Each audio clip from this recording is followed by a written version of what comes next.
GST के दायरे में आएंगे पेट्रोल डीजल। प्रशांत किशोर ने बताया, तीसरी बार पीएम बनते ही क्या क्या करेंगे मोदी। लोकसभा चुनाव के लिए 5 चरणों में वोट डाले जा चुके हैं, 2 चरण अभी भी बाकी हैं। इस बीच राजनीतिक विश्लेषक प्रशांत किशोर ने प्रधानमंत्री नरेंद्र मोदी की अगुवाई में भारतीय जनता पार्टी की जीत की भविष्यवाणी की है। उन्होंने कहा है कि बीजेपी को पिछली बार के आसपास के बराबर ही सीटें आएंगी। इसके अलावा उन्होंने इस बात की भविष्यवाणी की है कि अगर केंद्र में पीएम मोदी की तीसरी बार सरकार बनती है तो क्या क्या बड़े फैसले लिए जा सकते हैं। पीके के नाम से मशहूर प्रशांत किशोर ने कहा कि प्रधानमंत्री नरेंद्र मोदी के तीसरे कार्यकाल में पेट्रोलियम को वस्तु एवं सेवा कर जीएसटी के तहत लगाया जा सकता है और राज्यों की वित्तीय स्वायत्तता पर महत्वपूर्ण अंकुश लग सकता है।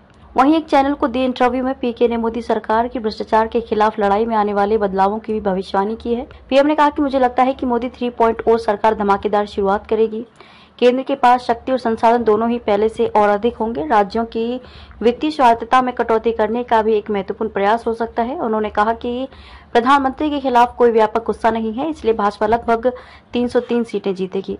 प्रशांत किशोर ने कहा कि राज्यों के पास वर्तमान में राजस्व के 3 प्रमुख स्रोत हैं, पेट्रोलियम, शराब और भूमि। ऐसे में मुझे आश्चर्य नहीं होगा अगर पेट्रोलियम को जीएसटी के दायरे में लाया जाए। आपको बता दें कि फिलहाल पेट्रोल, डीजल, एटीएफ और प्राकृतिक गैस जैसे पेट्रोलियम उत्पाद जीएसटी के दायरे से बाहर हैं। पेट्रोलियम उत्पादों को जीएसटी के तहत लाना उद्योग जगत की लंबे समय से मांग रही है।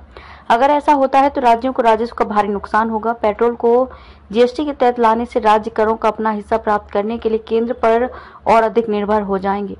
उन्होंने ये भी भविष्यवाणी की कि केंद्र राज्यों को संसाधनों के हस्तांतरण में देरी कर सकता है और राज्य को उसी जिम्मेदारी और बजट प्रबंधन FRBM मानदंडों को सख्त बना सकता है।